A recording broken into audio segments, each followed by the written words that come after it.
ये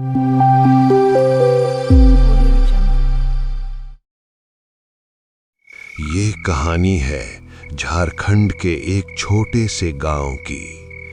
इस गांव के ज्यादातर लोग गांव छोड़कर शहर जा बसे हैं। अब अधिकतर बुजुर्ग और कुछ गिने चुने लोग ही बचे हैं, लेकिन सभी मिलजुल कर रहते हैं। सभी एक दूसरे की मदद करते हैं। गांव में सभी के ज्यादातर मिट्टी के ही घर हैं और यहाँ की सड़कें भी मिट्टी की ही बनी हैं। सभी के घर एक दूसरे से बहुत दूर है, लेकिन सभी एक दूसरे के घर आया जाया करते हैं। यहाँ का वातावरण शहर के मुकाबले कहीं ठीक था। दिन हो या रात, गांव में पंछियों के चहचहाने की आवाज और शुद्ध हवा और ताज़ा पानी और कई ऐसे साधन जो गांव को शहर से बेहतर बनाते हैं। गांव में लोगों का मुख्य साधन अभी भी खेती ही है। लाइट चले जाने के बाद सभी अपने अपने घरों में दिया या फिर मोमबत्ती जलाया करते हैं। अब फरवरी का महीना लगभग खत्म ही होने को चला है। इसी गांव में टुनटुन भैया की एक चाय की दुकान थी, जिस पर अक्सर बुजुर्ग और कुछ लोग चाय पीने आते थे। रात के 7 बज चुके थे। टुनटुन भैया की दुकान पर राजू काका और हरिया चाचा बैठे हुए हैं। और भैया टुनटुन, कैसी चल रही है दुकान? अरे राजू काका, ठीक ही चल रही है। अब समय बदलता जा रहा है। पहले दुकान पर कई सारे लोग और बुजुर्ग आया करते थे और देर रात तक बातें करते थे और अपनी अपनी किस्से कहानी सुनाते थे और चाय पीते थे, जिससे मेरी दुकान भी अच्छी चलती थी। अरे हाँ भैया, अब बस समय जा चुका है। आधे से ज्यादा लोग शहर जा बसे हैं। और तुम सुनाओ हरिया, कैसा चल रहा है तुम्हारा कारोबार? अब क्या सुनाए, इस बारिश में सारा धंधा बंद पड़ा है, लेकिन अपने खाने लायक तो बंदोबस्त हो ही जाता है। वही बहुत बड़ी बात है। और तुम सब बताओ, क्या हाल है? इसी तरह काफी समय तक वो सब आपस में बातें करते रहते हैं। अब बारिश भी शांत हो चुकी थी। तभी टुनटुन भैया की दुकान पर 2 लोग और आते हैं, वो अपनी साइकिल से।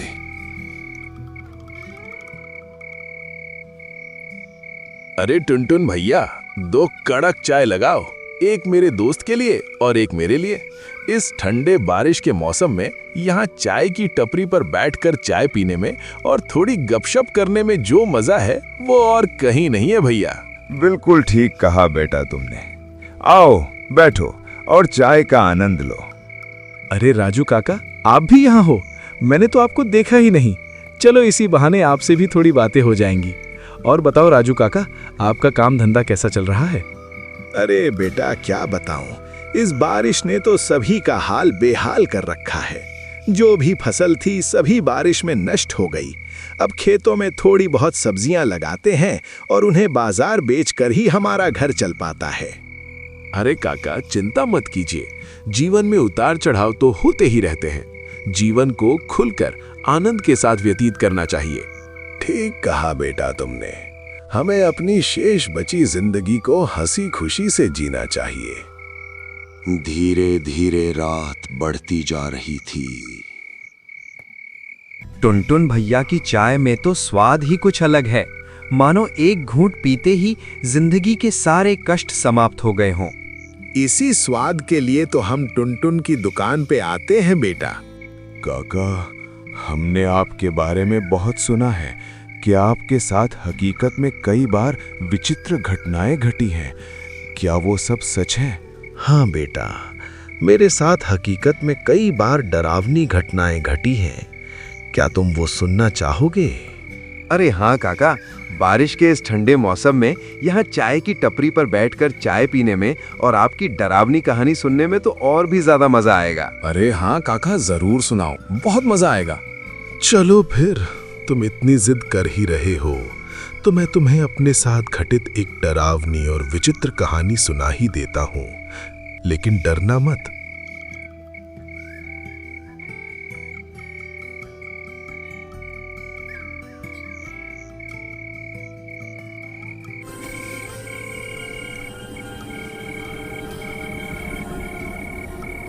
कहानी है आज से ठीक 30 वर्ष पहले की।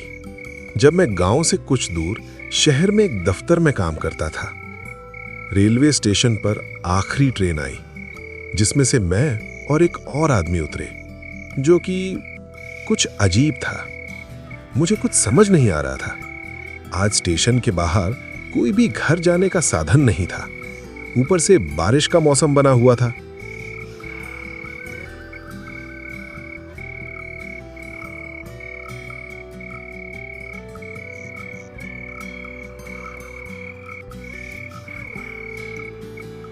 रात के करीब 12 बज चुके थे। स्टेशन पर दूर दूर तक कोई भी नजर नहीं आ रहा था। ये तो जाहिर था कि इस वक्त स्टेशन पर कोई भी ऑटो रिक्शा नहीं मिल सकती। मेरा घर स्टेशन से काफी दूर था। पैदल जाने में लगभग 1 से 2 घंटा तो लग ही जाता। मेरी नई नई नौकरी लगी थी, जिस कारण मुझे इतनी मेहनत करनी पड़ रही थी। फिर वो आदमी जो ट्रेन से मेरे साथ ही उतरा था, वो पैदल ही आगे बढ़ना शुरू कर दिया। मैंने पीछे से आवाज लगाई, अरे भाई साहब रुकिए, आप कहां जा रहे हो?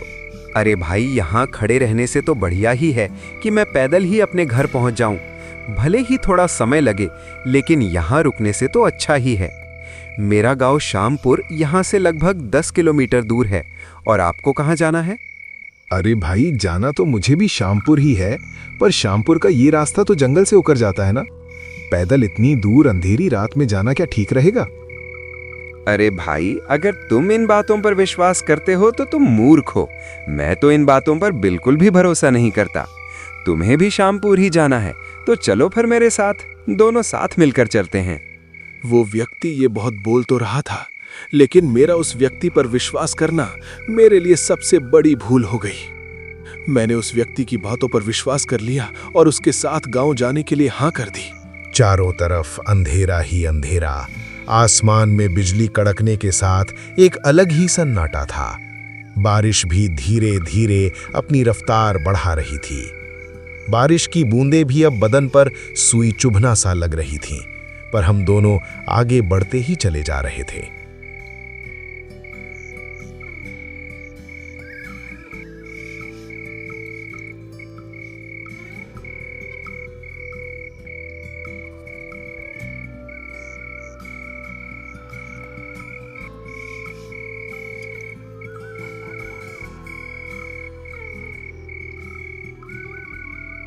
कुछ समय बाद बहुत तेज हुई। आसमान में जोर जोर से बिजली कड़कने लगी। अब हमें लगा कि अब कहीं रुक जाना ही ठीक रहेगा। हमने सामने एक बड़ा वृक्ष देखा और वहीं पर हम दोनों रुक गए।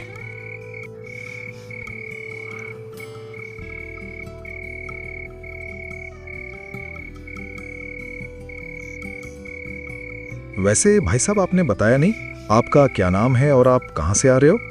थोड़ी देर तक वो आदमी शांत रहता है और फिर बोलता है, क्या करोगे भाई जानकर? कौन सा इस सफर के बाद हमें दोबारा मिलना है? क्या मतलब भाई, मैं तो शहर का आदमी हूँ, किसी काम से यहाँ गांव आया हूँ। कुछ समय बाद मैं यहाँ से चला जाऊंगा। अब इतने कम समय के लिए मुलाकात करने से क्या फायदा? ठीक है, मत बताओ, पर ये तो बता ही सकते हो कि तुम यहाँ किस काम के लिए आए हो। आधा घंटे बाद बारिश भी शांत हो चुकी थी। हम दोनों फिर से आगे बढ़ने लगे। ये रास्ता घनघोर जंगल और कच्चे रास्तों का था। गांव वालों का कहना था कि इस रास्ते पर रात को जो भी व्यक्ति पैदल आता है, अक्सर वो गांव तक नहीं पहुंच पाता। अब इसके पीछे का राज तो मुझे भी नहीं पता था।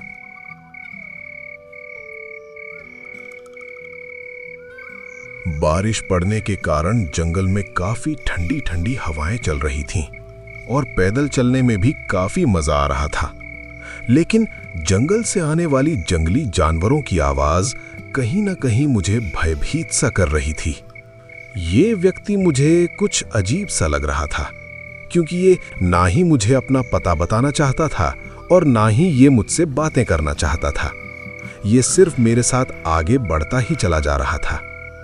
इसे मानो बिल्कुल भी डर न लग रहा हो, पर मैंने भी उस पर इतना ध्यान नहीं दिया और मैं भी उसके साथ आगे बढ़ता रहा। मुझे तो कुछ समझ नहीं आ रहा। चलो छोड़ो, हमें आगे बढ़ना चाहिए। काफी रात हो चुकी है, ज्यादा वक्त बर्बाद करना हमारे लिए सही नहीं है। हाँ भाई, आप ठीक कह रहे हो। फिर से हम दोनों आगे बढ़ने लगे। जंगल से कभी भेड़िए की आवाज तो कभी उल्लू की आवाज लगातार आ रही थी। बारिश रुकने का नाम ही नहीं ले रही थी, बल्कि इस बार तो बारिश ने हद ही पार कर दी। बारिश बहुत तेज पड़ने लगी। हम दोनों भाग भाग कर जल्दी से कुटिया के पास पहुंचे, जो कि सुनसान पड़ी थी।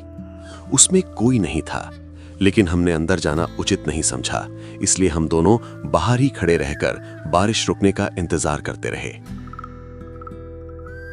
थोड़ी देर बाद ही जंगल से अजीब अजीब आवाजें आने लगी, मानो कभी किसी औरत के रोने की तो कभी किसी बच्चे की रोने की। मुझे यह सुनकर काफी डर लगने लगा और मैंने उस व्यक्ति के लिए, अरे अरे भाई, क्या ये सब अफवाहें सुनी तुमने? हाँ भाई, आवाज तो सुनाई दी मुझे भी। लगता है कोई मुसीबत में है। पर भाई, इतनी रात को कौन औरत यहाँ जंगल में आई होगी? चलकर देखते हैं, क्या पता वो मुसीबत में हो इसीलिए रो रही हो। फिर मैं और वो व्यक्ति दोनों आगे बढ़े। बारिश अभी भी लगातार पड़ रही थी। कुछ समय बाद किसी की पायल की आवाज भी आने लगी।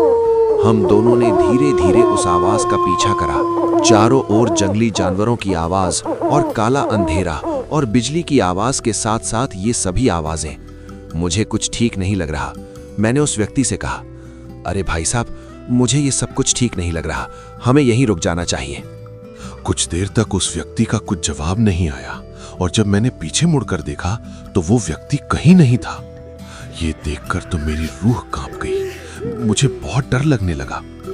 अब वो पायल की आवाज और उस औरत के रोने की आवाज और जोर जोर से आने लगी। फिर मैं वहां 1 मिनट भी नहीं रुका और अपने गांव की ओर बढ़ने लगा। अब वो सब आवाजें शांत हो चुकी थीं।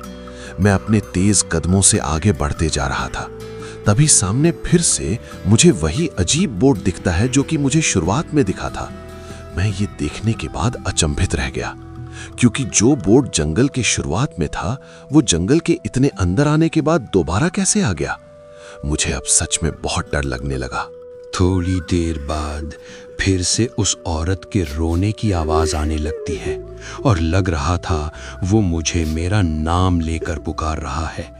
जब मैं उस आवाज के नजदीक गया तो देखा कि कोई आदमी पेड़ के नीचे खड़ा है। ठीक से वो दिखाई नहीं देता। जब मैं बहुत नजदीक गया और देखा तो वो वही आदमी था जो मेरे साथ था। मैंने पूछा, अरे भाई, कहाँ खो गए थे और अब यहाँ औरत की आवाज में क्यों रो रहे हो? तभी वो जोर जोर से हंसने लगता है।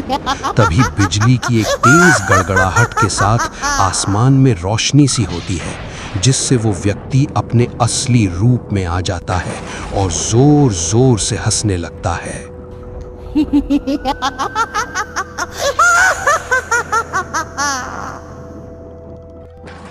ये देखने के बाद तो मुझे लगा कि आज मेरा आखिरी दिन है। मैं डर के मारे एक जगह से हिल भी नहीं पाया। फिर मैंने हिम्मत करके भगवान जी का नाम लिया और वहां से भाग गई थी। मैं अपनी पूरी जान लगाकर वहां से भाग रहा था। मेरे पास इस समय भगाने के अलावा और कोई दूसरा रास्ता नहीं था। मैं भागते रहा। अचानक से मेरी आंखों के सामने काला अंधेरा छा गया। सुबह जब मेरी आंखें खुली तो मैंने देखा कि मैं रेलवे स्टेशन पर पड़ा हुआ था। मुझे कुछ भी समझ नहीं आ रहा था।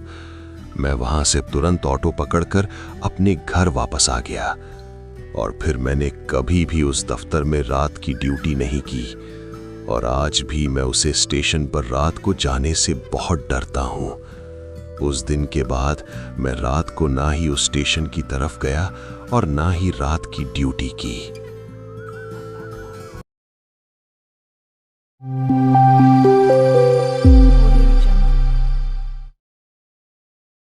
सर्द और सुनसान रात थी। सड़क के किनारे पुराने ढाबे पर कुछ लोग जमा थे। टिमटिमाती रोशनी और नीम के पेड़ की छाया ने माहौल को रहस्यमयी बना दिया था।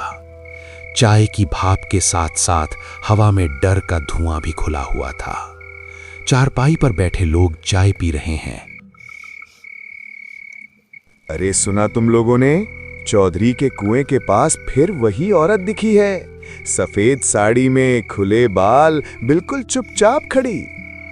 हाँ, मैंने खुद देखा है। गाड़ी की हेडलाइट में अचानक सामने आ गई थी, हाथ हिलाकर बुला रही थी। मैं तो बस गियर डाला और सीधा भागा। तुम लोग बिना भूत प्रेत की बातें बनाकर डराते हो। ये सब दिमाग के वहम है।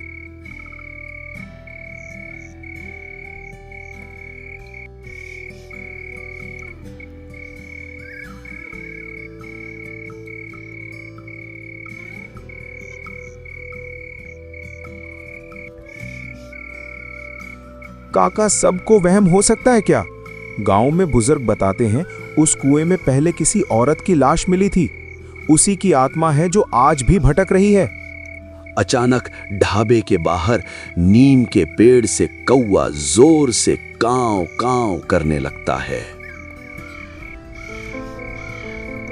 सब एक पल के लिए चुप हो जाते हैं। देखा, रात होते ही ये कौवा उस पेड़ से क्यों नहीं हटता?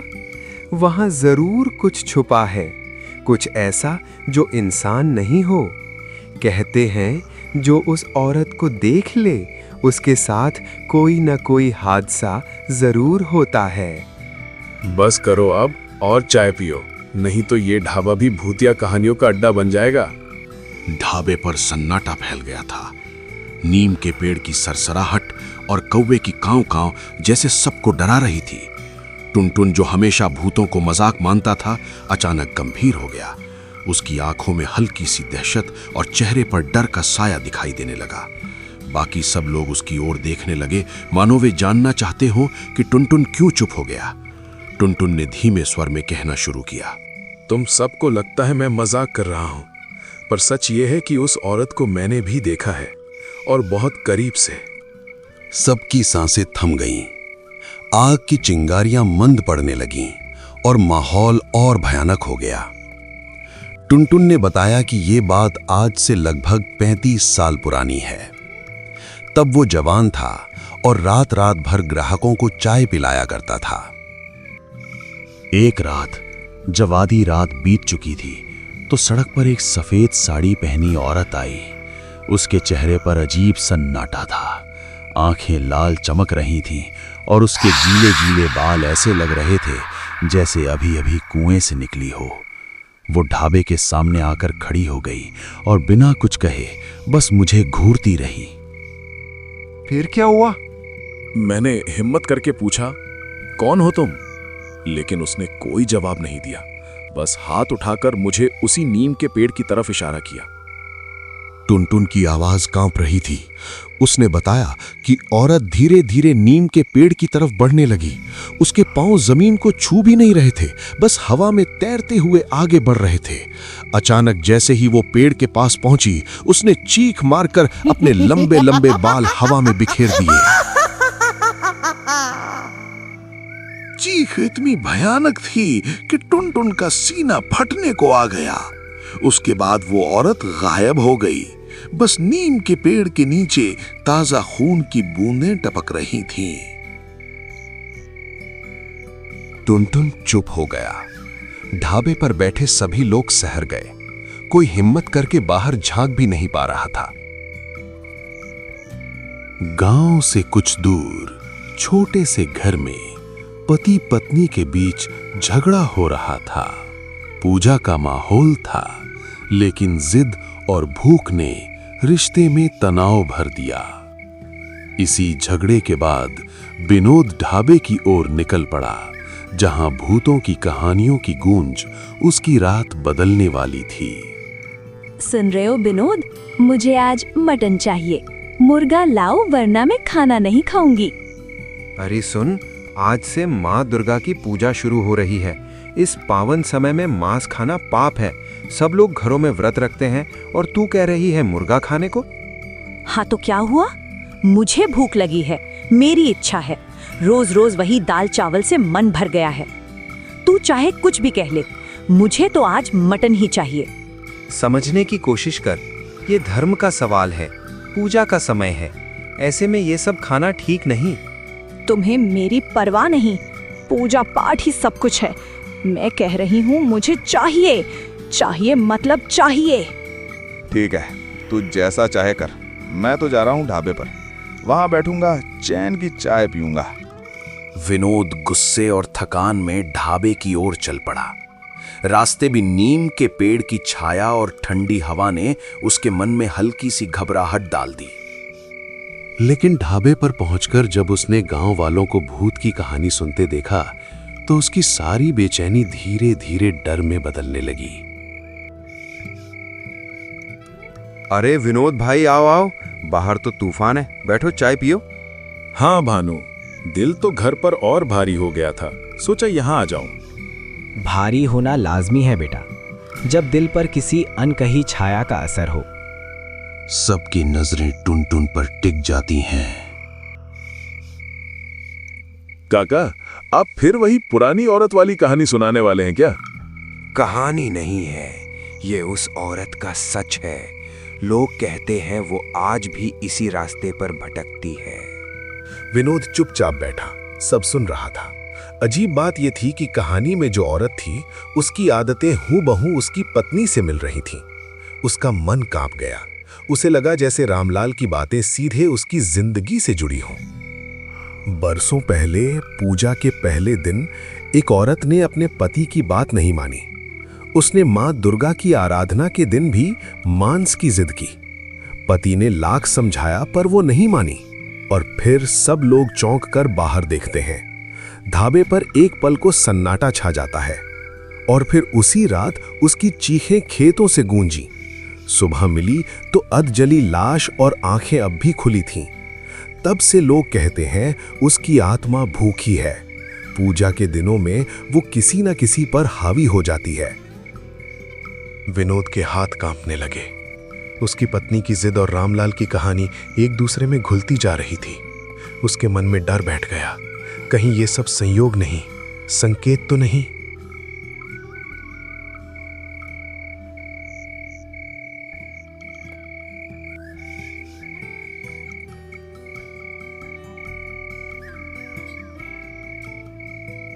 ठीक है रमेश भाई, अब मैं निकलता हूँ। इसी प्रकार जिद कर रही थी मटन के लिए, पता नहीं क्या हुआ होगा। ठीक है विनोद भाई, तुम जाओ, पर याद है ना, कहानी का सच तो ठीक से ही जाइएगा।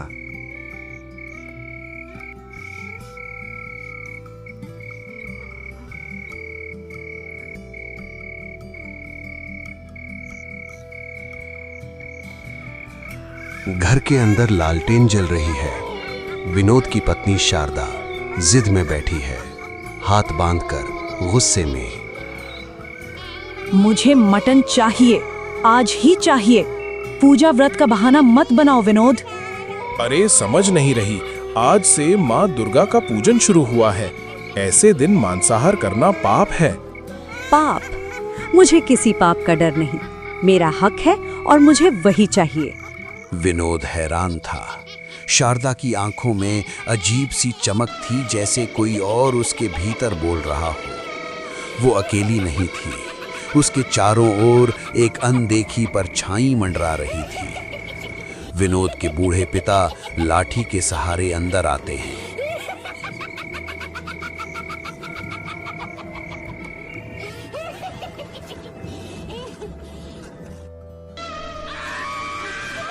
शारदा बेटी, होश में आ, ये तेरा रास्ता नहीं, छोड़ दे ये सिद्ध।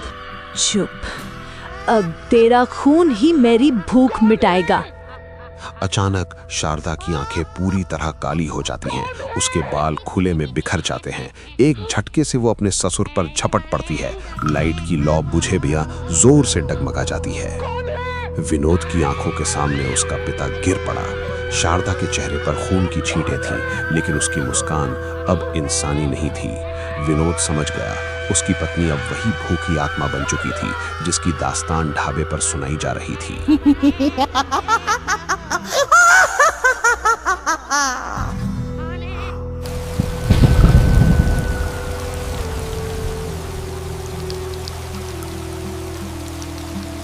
विनोद नींद में तड़प रहा है। बाहर बारिश की बूंदें तेज हो रही हैं। उसकी सांसें तेज हैं और चेहरे पर पसीना चमक रहा है। नहीं बापू! अचानक विनोद जाग जाता है। उसकी आंखें फटी की फटी रह जाती हैं। वो सांसों के लिए हाफ रहा है। विनोद उठकर चारों ओर देखता है। उसका पिता पास ही सो रहा था, जिंदा और सुरक्षित। उसकी पत्नी भी सामान्य हालत में थी, जैसे कुछ हुआ ही ना हो। विनोद को समझ आया कि ये सब एक भयावह सपना था, लेकिन इतना डरावना कि उसकी आत्मा कांप उठी। अगले दिन विनोद फिर ढाबे पर आता है। सब लोग वहीं बैठे हैं। टुनटुन चाय की चुस्की लेते हुए गंभीर नजर से सबको देखता है। काका, तो उस औरत की आत्मा का क्या हुआ? क्या वो अब भी भटकती है? नहीं बेटा, देवी माँ की कृपा से सब ठीक हो गया। जब गांव वालों ने मिलकर अष्टमी की रात हवन और पाठ करवाया, तभी वो आत्मा शांत हुई। लेकिन वो साया अब भी कमजोर दिल वालों के सपनों में घुस आता है। टुनटुन विनोद की तरफ देखता है।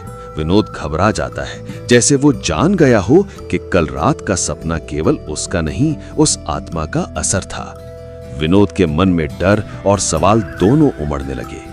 क्या उसकी पत्नी की जिद उस पुरानी औरत की आत्मा से जुड़ी हुई है? क्या कल रात का सपना चेतावनी था या आने वाली हकीकत?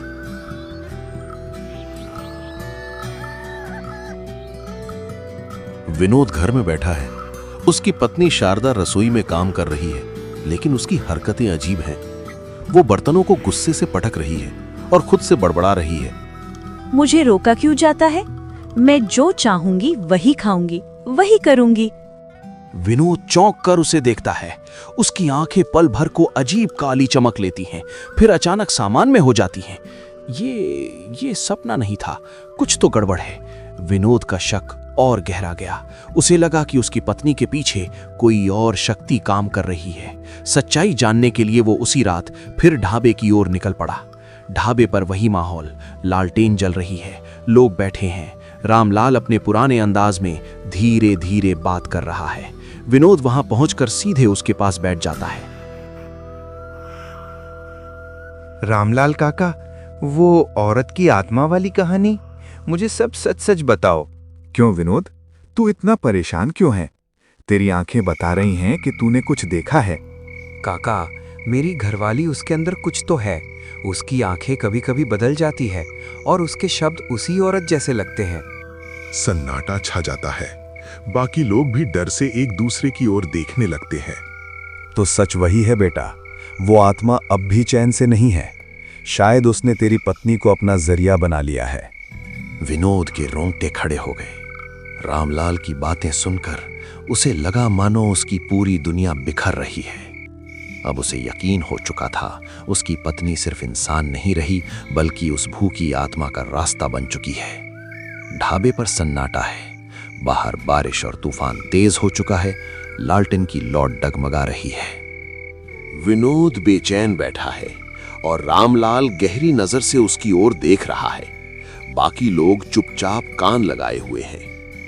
बेटा, आत्मा कभी यूं ही किसी को पकड़ती नहीं। उसके पीछे कोई अधूरी इच्छा, कोई अधूरा कर्म जरूर होता है। काका, अगर वो आत्मा मेरी पत्नी में बस गई है तो मैं उसे कैसे छुड़ाऊं? अचानक ढाबे का दरवाजा अपने आप जोर से खुल जाता है। ठंडी हवा का झोंका अंदर आता है और लालटेन बुझ जाती है। सब लोग चीख उठते हैं। अंधेरे में किसी औरत की परछाई ढाबे की दीवार पर झिलमिला उठी। उसके बाल खुले थे, आंखें जल रही थीं, सबकी सांसें थम गईं। विनोद का दिल जोर जोर से धड़कने लगा। उसे यकीन हो गया, भूख, मेरी भूख अब भी अधूरी है। पूजा के दिन मुझे रोका गया था, अब मैं जिसे चाहूंगी उसे अपना बना लूंगी। विनोद घुटनों पर गिर जाता है, हाथ जोड़कर कांपते हुए बोलता है, मुझे छोड़ दो, मेरी पत्नी को छोड़ दो, मैं तुम्हारी पूजा करूंगा। ओम दुर्गाए नमः, ओम कालिकाए नमः। परछाई की चीख गूंजती है। हवा और तेज हो जाती है। अचानक ढाबे की दीवार हिलने लगती है। सब लोग दहशत में ढाबे से बाहर भागते हैं। सिर्फ विनोद और रामलाल अंदर रह जाते हैं। परछाई धीरे धीरे धुंध में बदलने लगती है, लेकिन जाते जाते उसकी ठंडी भुसभुसाहट सबके कानों में पड़ती है। ये कहानी यहीं खत्म नहीं हुई। मैं फिर लौटूंगी जब किसी की जिद भूख बन जाएगी।